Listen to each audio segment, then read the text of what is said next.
Hello, I'm a kind of hermit. I have Asperger's syndrome, a light form of autism, and make my research for the UFRN in the northeast of Brazil.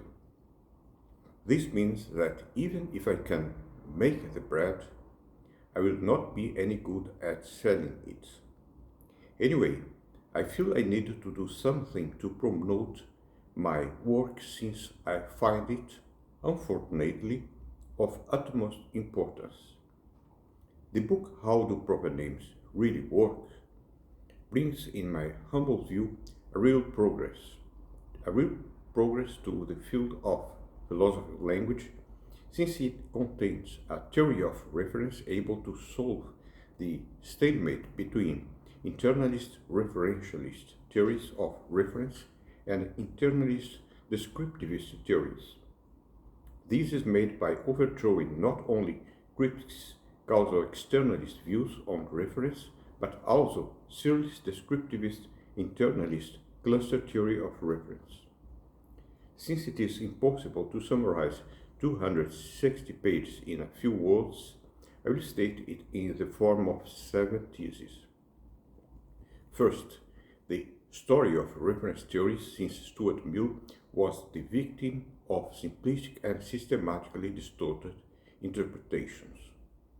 Second, although there is some kind of causal historical external chain in real references, this chain is in itself inscrutable, and when scrutable, it will be captured by cognitive intentions and consequently by descriptions.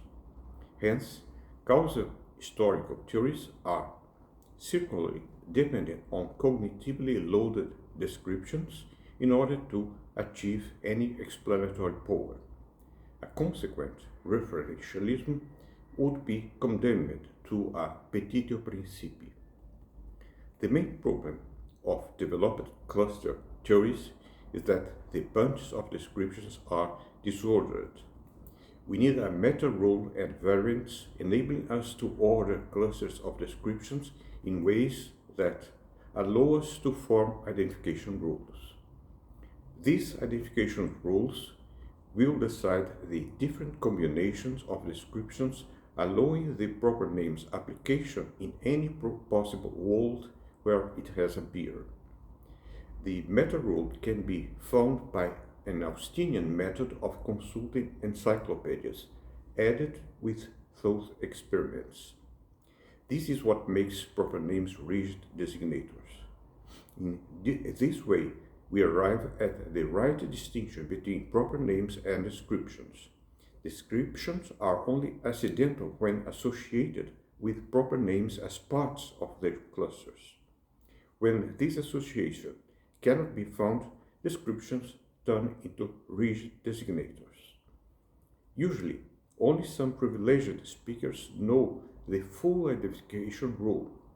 Most of them use the proper name by mechanisms of reference, borrowing, or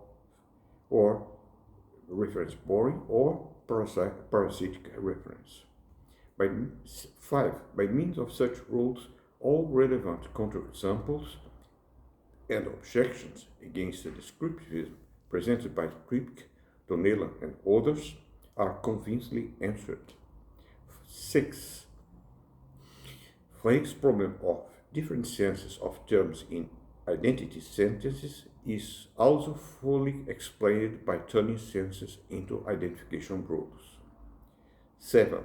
The theory is extended to indexicals and general terms, turning the views of Perry, Kaplan, Putnam, and Birch on their heads. My hope with this book is not polemic.